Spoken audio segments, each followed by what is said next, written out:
Hello everyone, this is Emil Kalinowski. Jeff Snyder will not be joining me for this episode. Instead, I will be reading around macroeconomics. I did this last week with financial and economic historian Daniel Oliver's piece, and the show received many fewer death threats and ransom notes than is typical, which I interpret as a positive and encouraging sign.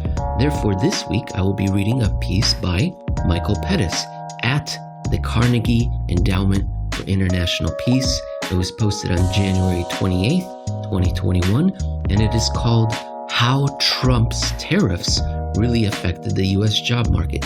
This is not a political piece. This is not, this person is bad, these ideas are good. No.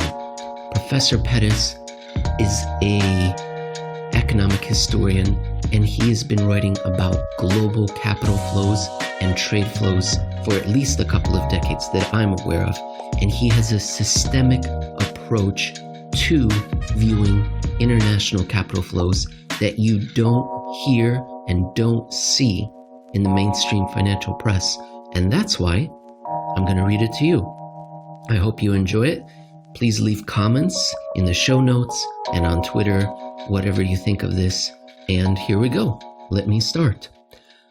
A January 2021 study commissioned by the USChina Business Council claims that the former President Donald Trump's trade policies cost the United States 245,000 jobs.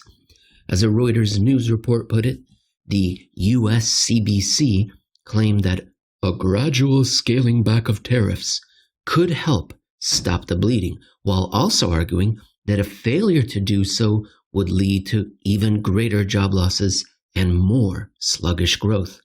But while I have long argued that Trump's approach to trade harmed the U.S. more than it helped, this is mainly because these trade policies were based on obsolete ideas about how trade works, and because they ignored the fundamental sources of the U.S. trade imbalances.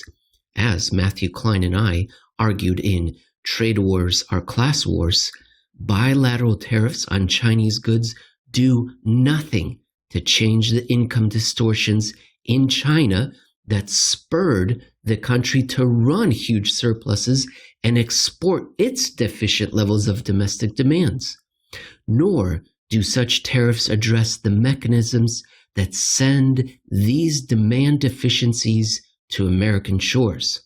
As a result, even if Trump's tariffs were to succeed in reducing the U.S. bilateral deficit with China, they would simply cause the U.S. deficit with the rest of the world, along with China's surplus with the rest of the world, to rise by at least as much. Clearly, the Trump administration's trade policies were not successful. American deficits with China and the rest of the world were higher last year than they had been in over a decade. And while it is a little unfair to consider 2020 data without recognizing the peculiar economic distortions created by the coronavirus pandemic, U.S. trade and current account deficits were much higher during Trump's presidency than they had been under former President Barack Obama. But these tariff policies did not backfire for the reasons the USCBC report claims. The main problem is how they mismeasure the benefits of trade. The report identifies several components of the trade relationship: U.S. imports from China, U.S. exports to China, U.S. investment in China, and Chinese investment in the United States, and tries to count up the direct jobs associated with each of these components. They then try to measure the impact of trade policies on each of these components and then tally the estimated job losses. The summary they provide shows how they do this. The U.S. has benefited from trade and investment flows with China. The combination of bilateral trade, investment, and supply chain integration has supported economic growth, consumer choice, and job creation. In 2019, exports to China supported 1.2 million jobs in the US, and as of 2018, 197,000 people in the US were directly employed by Chinese multinational firms. US companies invested $105 billion in China in 2019, and the profits from these investments and the contribution they make to the competitiveness of US business help support the US economy through research and development, domestic investment, and dividend payments. With China forecast to drive around 1/3 of global growth over the next decade, maintaining market access to China is increasingly essential for US businesses' global success. This is the next section. Trade clears globally, not bilaterally. The first and perhaps most obvious problem with this approach is it assumes that trade clears bilaterally. This may have been largely true 150 years ago, when transportation costs were too high to allow production across many locations, but it has become less true over time. In the first chapter of our book, Trade Wars or Class Wars, Klein and I discuss how the global collapse in transportation, communication, and travel costs beginning in the 1980s has made bilateral trade a mostly useless argument, useless measurement. Imbalances in one country are far more likely to be transmitted to another country indirectly through other, sometimes multiple, parties than directly through the bilateral account. Even if we knew what to count and how to assess its employment impact, in other words, it would be meaningless to limit the discussion of the costs and benefits of trade with any one country solely to that bilateral trade account. To hammer this point home, my mentor at Columbia University, the late Michael Adler, once glared angrily at his students and warned that if any of them even mentioned bilateral trade, they would immediately fail the class. Bilateral trade data convey very little about the overall trade relationship between two countries. Next section. Imbalances are transmitted mainly through the capital account. Here, there is another compelling reason why bilateral trade data doesn't matter. The globalization of capital flows suggests that trade imbalances are more likely to be transmitted through the capital account than through the trade account. If China, for example, exports excess savings to the United States, U.S. attempts to reduce the bilateral trade deficit with China through tariffs are likely merely to reroute that deficit through other countries. At the end of the day, a reliance on tariffs leaves the overall U.S. deficit unchanged if Chinese capital flows to the United States are unchanged, even when the bilateral deficit with China appears on the surface to shift. That is why it is much more useful to focus on the capital account. And even then, the analysis must start with each country's overall capital account, not just its bilateral capital account.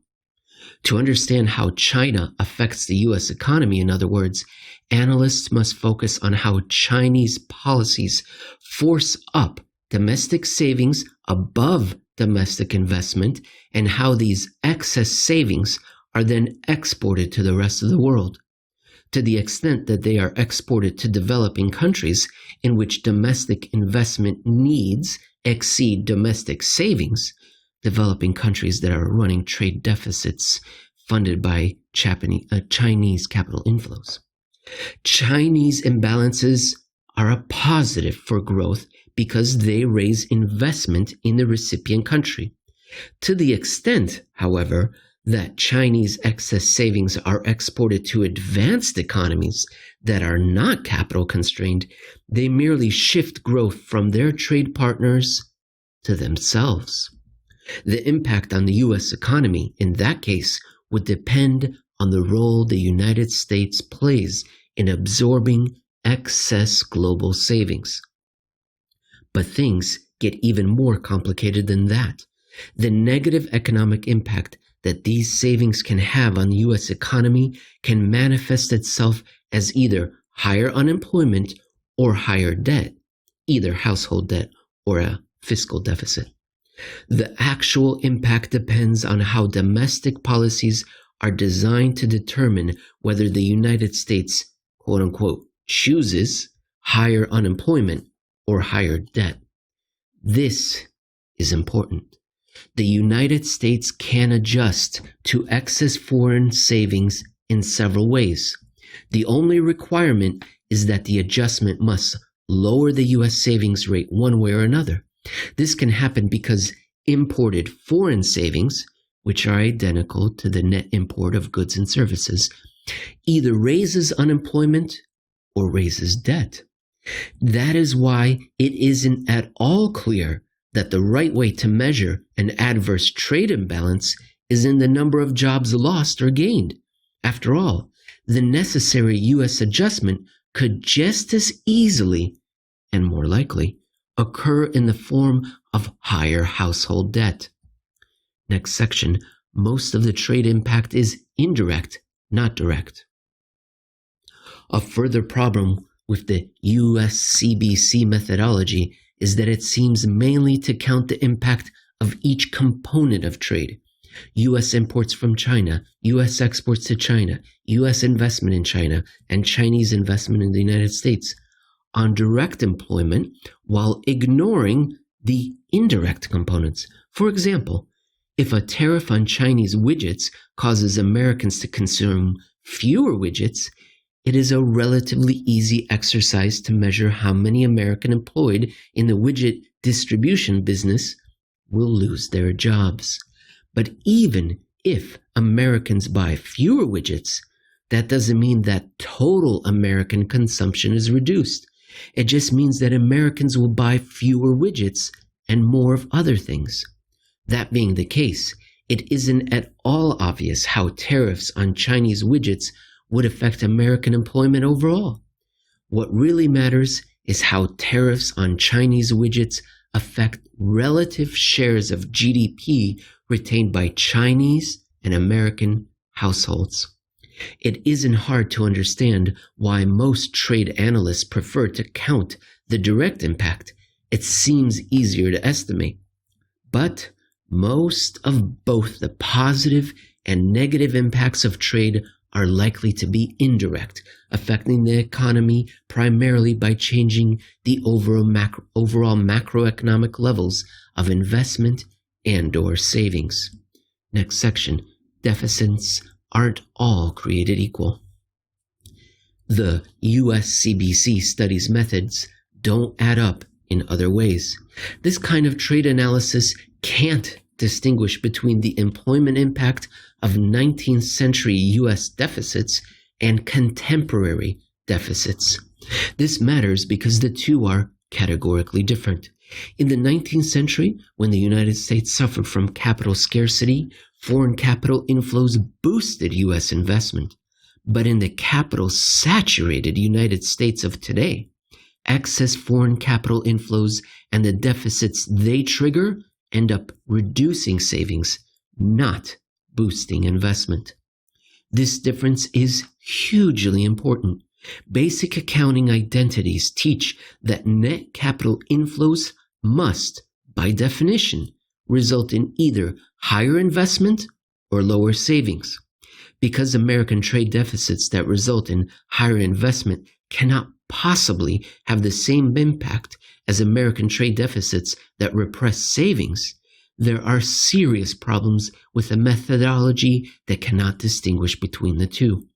More generally, trade theory tells us that trade deficits can be positive for developing countries whose high investment needs exceed domestic savings, whereas mature, advanced economies are not supposed to be able to run large, persistent deficits.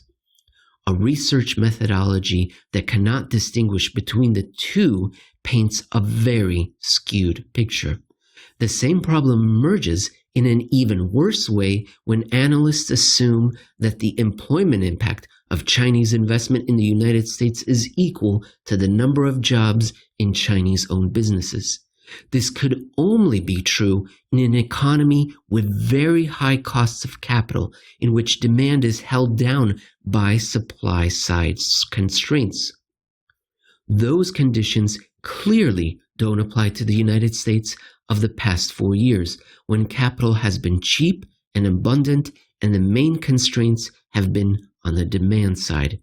To sum up, deficits can be either positive or negative for growth, and unemployment depending on the underlying macroeconomic conditions.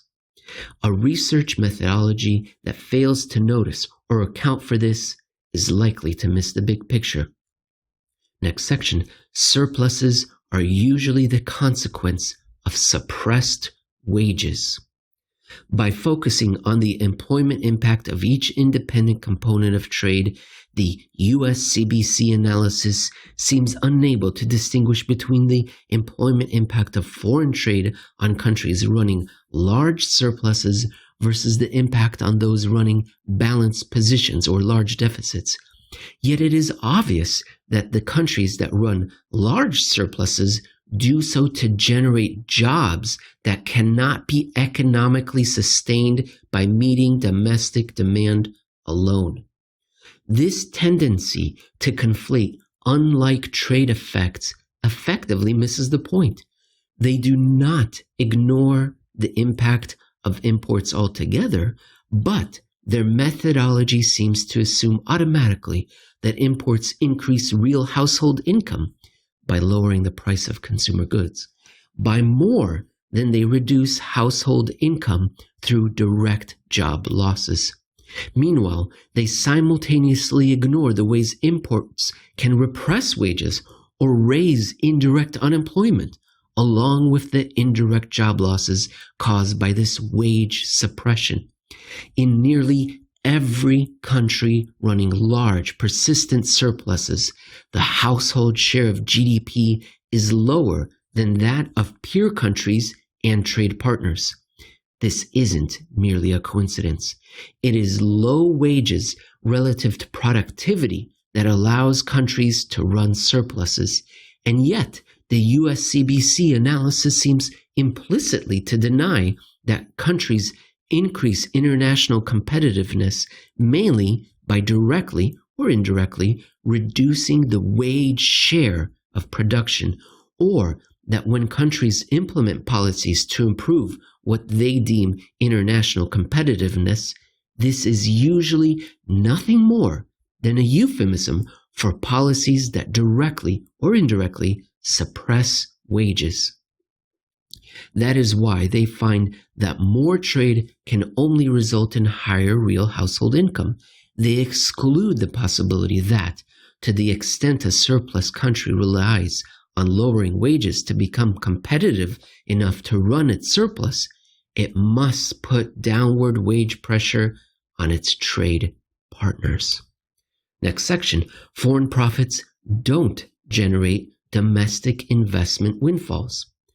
The USCBC report claims that U.S. companies earn profits on their Chinese investment that they then funnel into increased American investment.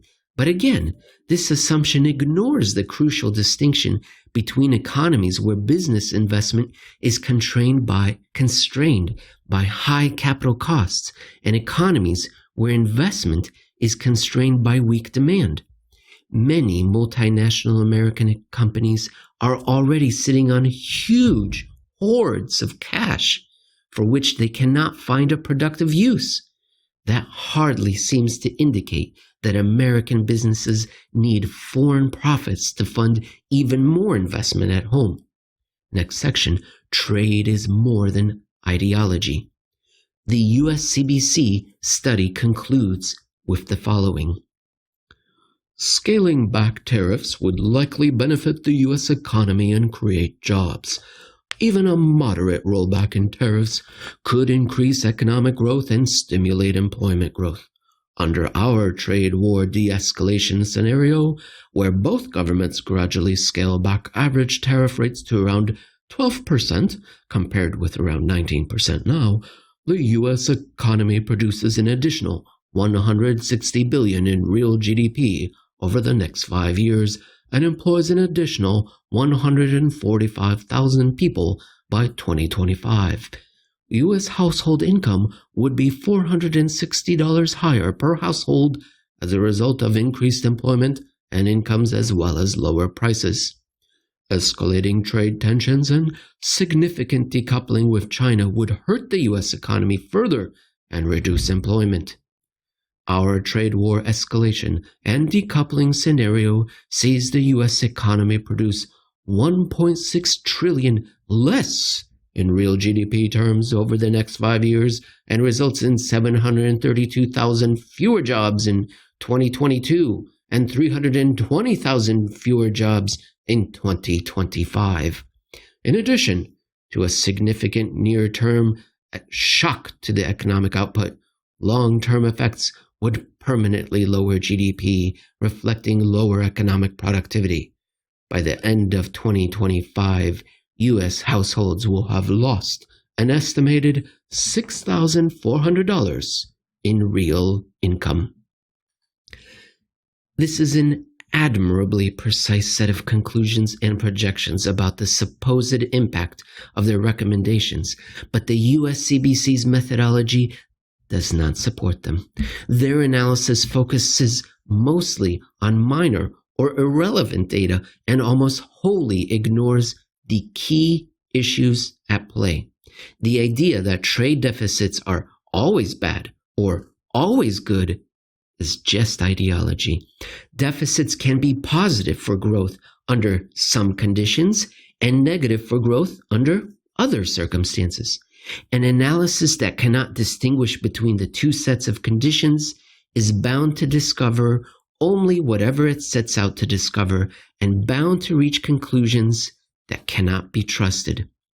A far sounder way to gauge the impact of Trump's tariffs would be to focus instead on questions like these. What economic distortions are causing China's high savings? How much of China's excess savings are exported as productive investment to capital-constrained economies? And how much are shipped to capital-saturated economies due to deficient demand in China? How much of these excess savings does the U.S. economy absorb? To what extent do these capital inflows boost U.S. investment or reduce U.S. savings? If U.S. savings are curtailed, are these changes driven by higher unemployment, more household debt, or a greater fiscal deficit? Without accounting for the ways capital and trade flows have changed in the 21st century, analysts cannot hope to accurately project the likely ramifications of trade policies like the Trump administration's tariffs. That is it, ladies and gentlemen. I hope you enjoyed it. I highly recommend much of Michael Pettis' work, including his books. He writes freely at the Carnegie Endowment for International Peace. I read his most recent article, but you will find many interesting articles going back years, which are still relevant today. I hope you enjoyed it. Please leave comments in the show notes below, on Twitter at Emil Kalinowski, and I wish you a very good rest of your day.